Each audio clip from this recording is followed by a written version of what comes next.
Hi guys, welcome back to Making It. So this week we have another fantastic guest on the show. He has recently started a business in the Landing in Manchester. So he's fairly new to the business scene and the industry, particularly the tech industry. He's not really worked there, but obviously he's got an amazing incubator in the Landing. So some really good insight about the challenges he's found. Where he's going and his plans for the future. So, without waiting any longer, let's get on with the show. I hope you guys enjoy it. And welcome to Ste Bergin. Here we go.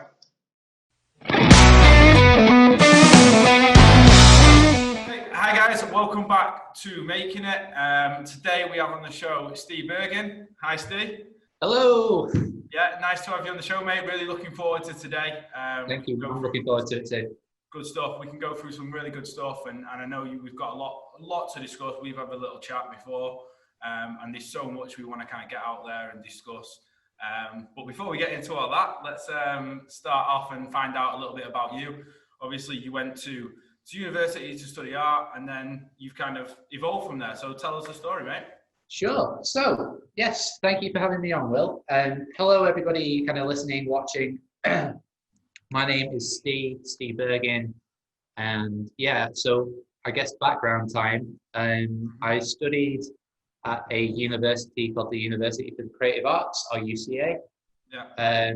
Graduated two years ago now. Yeah, about May, June time, 2018 it was, and since then, so I studied and trained to be an actor, and sort of in the time of me learning to act, I started kind of doing like digital marketing as a side hustle.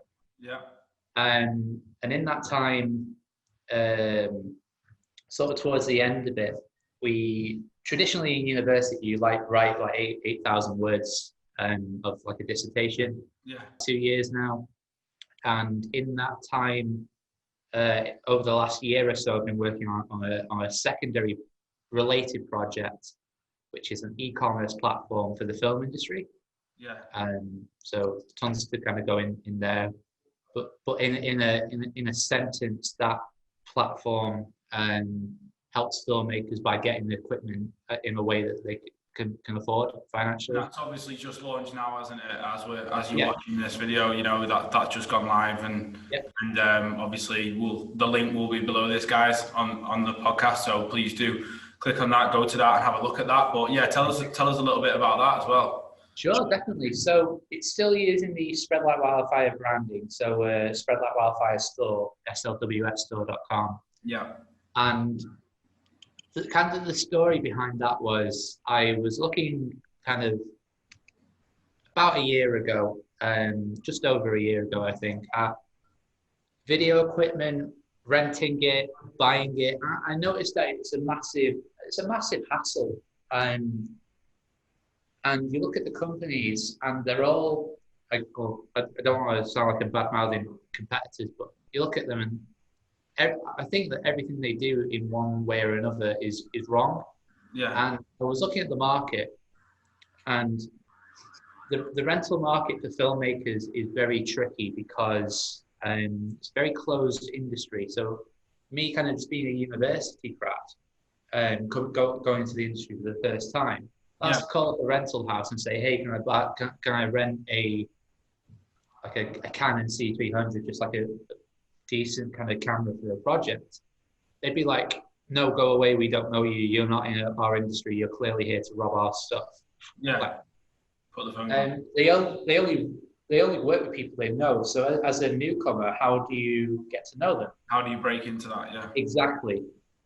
And then on the buying side, if you want to buy your own kit, it's very dry, very transactional based. Yeah. And say camera's $5,000, you've got to have the $5,000 or you don't get the camera. Yeah. And that model I don't think works with the cash flow situation of a film production industry. Yeah. Of a film production company, sorry, in the industry. Yeah. And there's this catch-22 where if you had the kit, you'd be able to take on more jobs. Yeah. But you need those jobs in order to afford the money. Yeah. And the solution to that, it's a cash flow issue. The solution is finance. and very few companies offer finance for film equipment, and the ones that do don't offer it in an accessible way.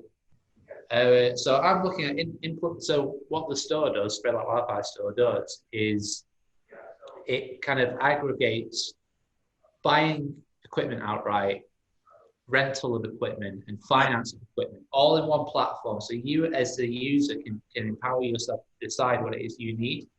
Yeah. And there is nothing like that in the industry. Every kind of competitor kind of has been going for decades and decades and decades.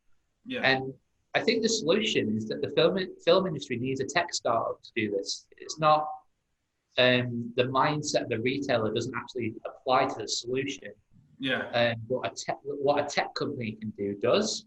Yeah. So I just over about a year ago now, I think just under or just over a year ago, I moved into the Landing at Media City UK, which is a tech incubator. And I moved here solely as a production company.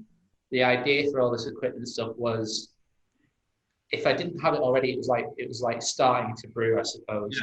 Yeah. And I felt a bit of a black sheep in here, black sheep of the family, so to speak, because I was this video guy in this tech incubator, and it felt like it didn't match. And then once the ideas started kind of coming about this, it's like, well, I'm in the perfect place for this. Yeah. You know, I could grab him over there, and I've got a website, you know, and that's what I did. So through the Growth Hub in Manchester, I raised some money, managed to put some money into the development of this.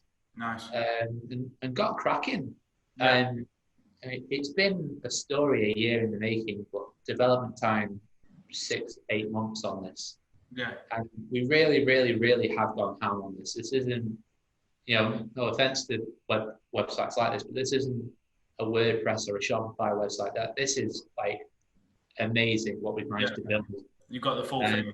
So you mentioned then that obviously the Landing and what kind of help and assistance and influence they've had. Now, I've looked at obviously your LinkedIn profile and some of the things you've done. I mean, they even helped you on one of the panels, didn't they, at the Digital City Expo, which must have been a great experience. I mean, that's amazing in itself. Yeah, I loved it. So with the Landing, this is my only experience with I guess, a technology incubator. So I can't speak to the wider, in general, tech incubators, but the Landing as a tech incubator has been a place that, literally like an incubator for eggs, has allowed me to kind of grow. Yeah. And, you know, my platform's launched, so I guess I've kind of hatched. Yeah, so, yeah. And just the opportunities that such a place provides, like the Landing, it allows you to collaborate with people. Yeah.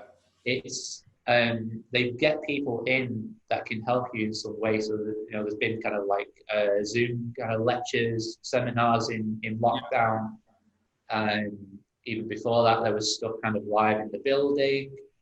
Do you think that's been a big thing for you, having that kind of shoulder to resource, that help and that resource? Yeah, that resource, it's huge. I wouldn't be where I am today without the Landing, for better or for worse. No, I love the guys here. They're great and they do great stuff. Yeah. And I wouldn't have known where to go, frankly, as a non-tech person in a tech space. I wouldn't know where to have gone for this. And I tried building this myself on a website builder on Shopify, and it just, I just couldn't make it work. I guess I kind of needed the model of a tech incubator to incubate me, but also incubate my idea.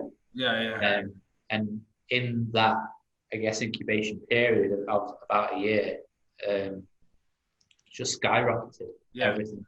And would you definitely recommend people who are looking to start a business? And because I mean, that's what we're trying to do here. We're trying to create a community where people can lean on each other and kind of get insight from people like yourself who have started a company. Would you 100% recommend, you know, get in touch with an incubator like the Landing and kind of get involved in that and sit down with them?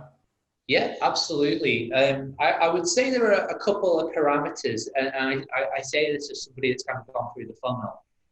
My advice to somebody looking for the very first time at this stuff is An incubator is great, but make sure it is an incubator that offers, they don't just say they're an incubator, but they're just an office space. Make sure they offer stuff.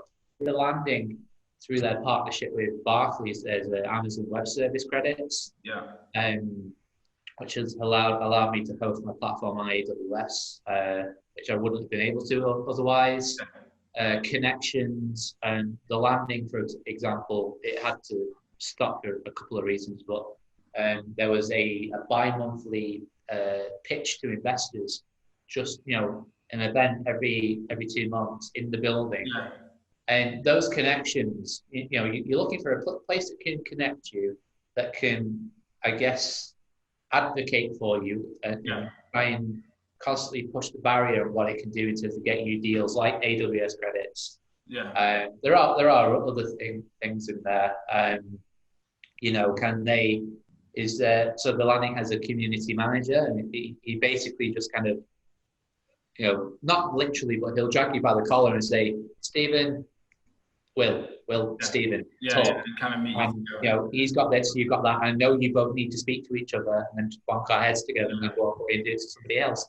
If that is the incubator, the type of incubator that you can find in your area, person that's watching or listening to this, that is what I would say you need as a startup. There are, I've looked out there like what the market offers, and there are some that say they're incubators and are basically just glorified offices. What do you think then? Obviously, I'm referring to a few articles you've written yourself and posted on LinkedIn. What would you say needs to change about? You mentioned then event spaces and like kind of butting heads and putting you together. What do you think needs to change in the future with that then? Do you think there needs to be... I'm so glad you've asked me that question because I think if I've got one really good skill, it's identifying problems, not necessarily providing the answers for them, but definitely finding the problems. That's what we're here for, try and find some answers, and hopefully we can all come together. People can comment on this and give us the answers. Leave a comment if you've noticed your own stuff, guys. But what I would say is that there is I think that some incubators that I've seen have a goal and they have their operation, and their operation doesn't necessarily align with their goal. And so incubators should always be about growing startup businesses, usually tech, but not always. Growing startups, making these connections. Growing the company in a way that they wouldn't be able to grow in that way without you. And some of the incubators that I find don't tend to offer that. And one thing that I've noticed that I think could be better, and I think the landing could do it better, frankly. And they do it somewhat. I'll give them credit that they do it somewhat, but it can always be better. Is like I said about Chris, the community manager at the landing, kind of like dragging me by the collar and going, "You can speak." That needs to happen with companies. And I don't mean startup companies. I mean, as in, for example, the landing is on the 6th floor, the co-working space is sponsored by Vodafone. If I was like a telco startup, I'd want Chris to drag me by the collar to meet up with somebody at Vodafone to talk. Do you think there needs to be a lot more of that then? The kind of I think coming and talking to the new boys on the block and the there you go, the old guard meeting with the new kid on the block.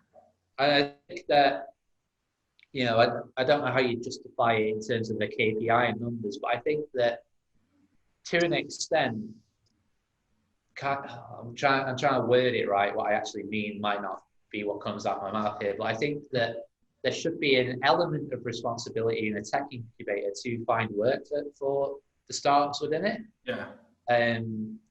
Obviously, there's a limit to that, and they're busy running their own thing. So for example, I'm currently working. I don't know how much I can talk about it yet, but me personally, I'm speaking to somebody at Oracle, the big tech giant Oracle. And if Oracle was in a space like this, like there's all sorts of tech companies that you could just drag by the collar and go speak. And I think that fresh blood will always do businesses like Oracle, like Vodafone, these big conglomerates. They do them a world of good. I've worked in these companies. I've funnily enough worked in Vodafone, and I've seen issues there that I think could be addressed on their end with some fresh blood in the startup side. And I think on the startup side, you get cash flow, which is what I think the saying is cash flow is king. Everybody kind of in starting out needs cash. You need that funding, but you need the people and the connections around you to foster your idea and kind of grow it. And I suppose that's what you're saying really with the landing, and not necessarily the landing, but tech in general, they need to foster that environment and kind of give you the opportunity to speak to that. And that sometimes only comes when the like you say, the old guard do come down and mix with the new kids on the block, like you said. So I think it is important that we kind of create that, not just a startup community, but a community where the startups can talk to the big companies what are established and kind of pass that guidance on. And hopefully, through this show as well, and what we do here at Candor, we're going to create that connection, and that's the aim of what we want to do. And obviously that resonates with you guys, and I hope it will resonate with the big companies as well, the established companies. So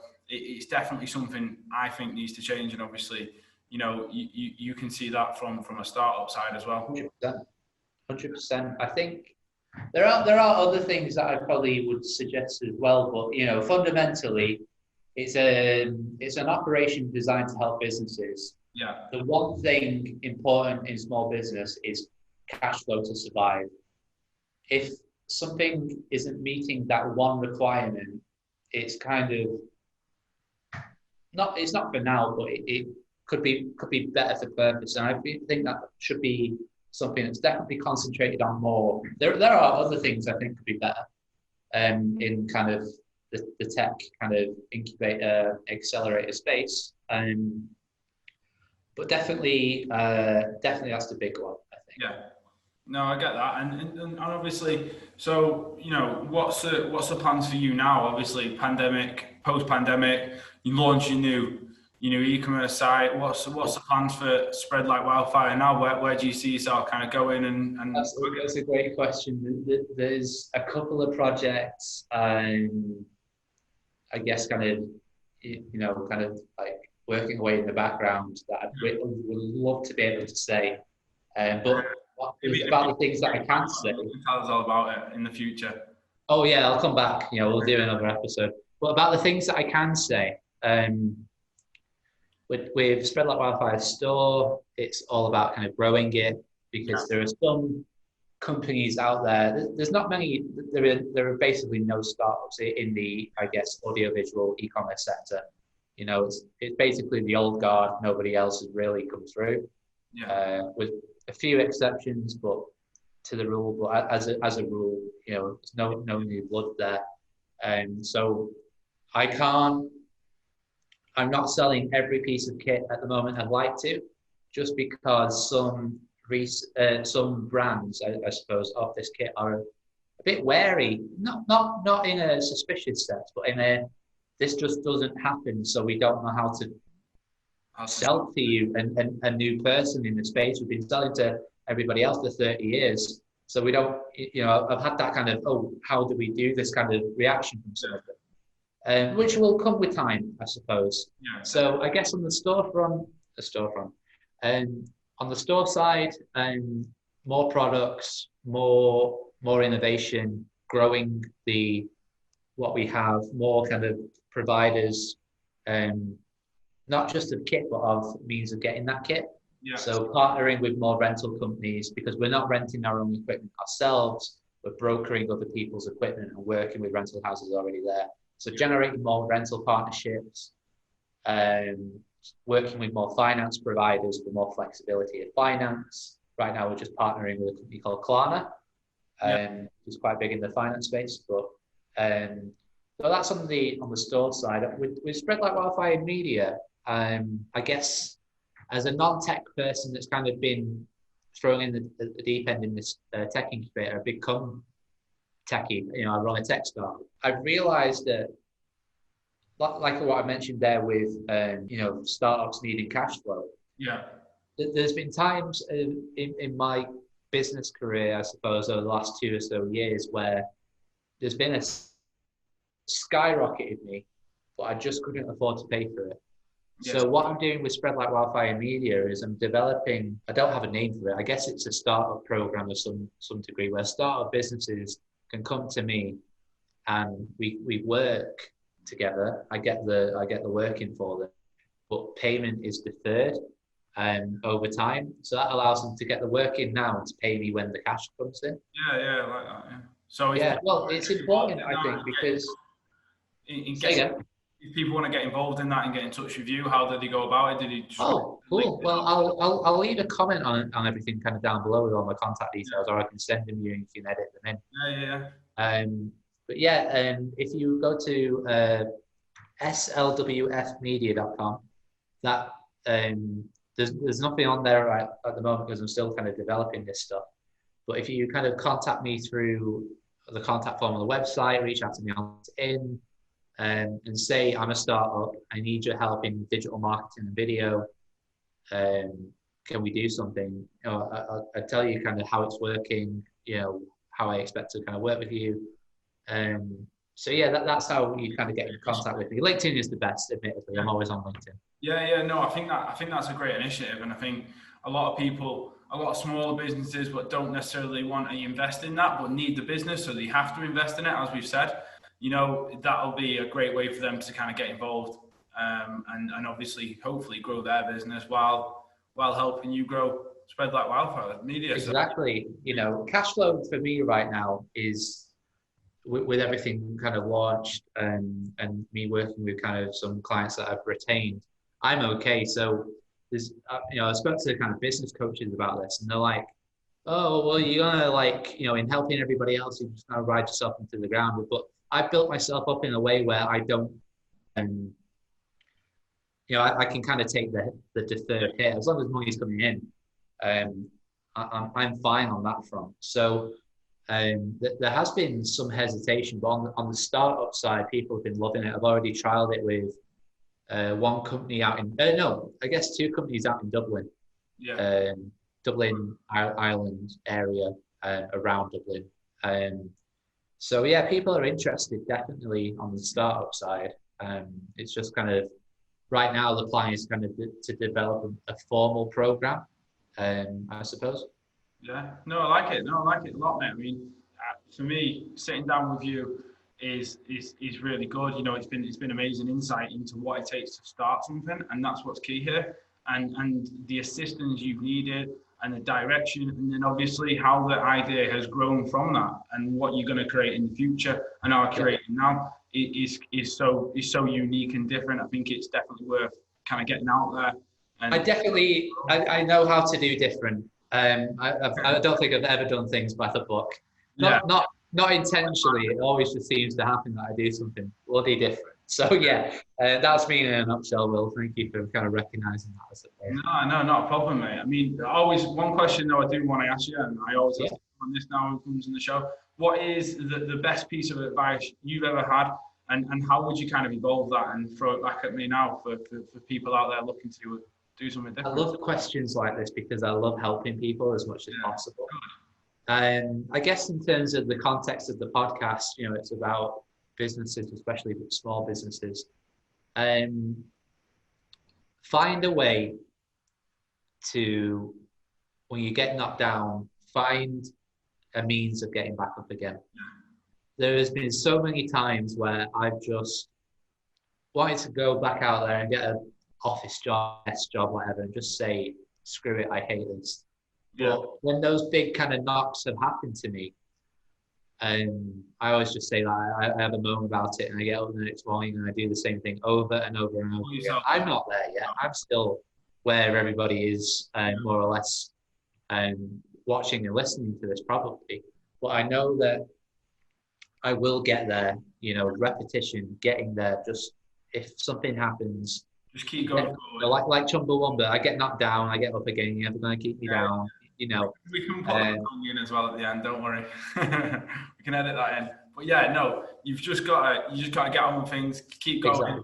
Don't let the bad knock you down. Take it on board and plod forward. And I think that's a great thing to say and a great way to finish on. Note to finish on for everyone out there looking to do it. So no, it's been amazing talking to you today. I hope you've enjoyed it. I hope everyone watching. I'll have a glass, bro. Yeah, good stuff. And you know, I hope people gain some insight from this, and hopefully we've helped someone, and someone gets in touch with you as well. Find out a bit more about Spread Like Wildfire, and we can go from there. Perfect. So thank you guys for watching, and cheers for coming on, Steve. No worries. Have a great day, guys. Thank you. Cheers. Hi guys, I hope you enjoyed the show as much as I did filming it. You know, Steve is a really nice guy. You know, he's obviously just started his business and his journey, and it's great to see that from that perspective. And I hope you saw that as well, and you enjoyed the content. If you're keen to come on the show, I'm looking to speak with startups, scale-ups across the north. You know, really keen to have a chat with you guys and get your business out there and what you're about and advertise you. But not only that, I'd love to speak to the bigger companies as well, you know, people who've been there and done that and grew and would like to give back to the community, the startup community, and give that insight to them and help them grow. You know, at the end of the day, the point of this platform, the point of the Making It podcast and what we do here at Canda is to accelerate company growth and kind of help that, you know, grow all together. So really keen to speak to you guys. Please give me a call, drop me a line, drop me an email, message me on LinkedIn, follow the Canda page for more content like this. I hope you've enjoyed it, guys, and speak to you soon. Cheers.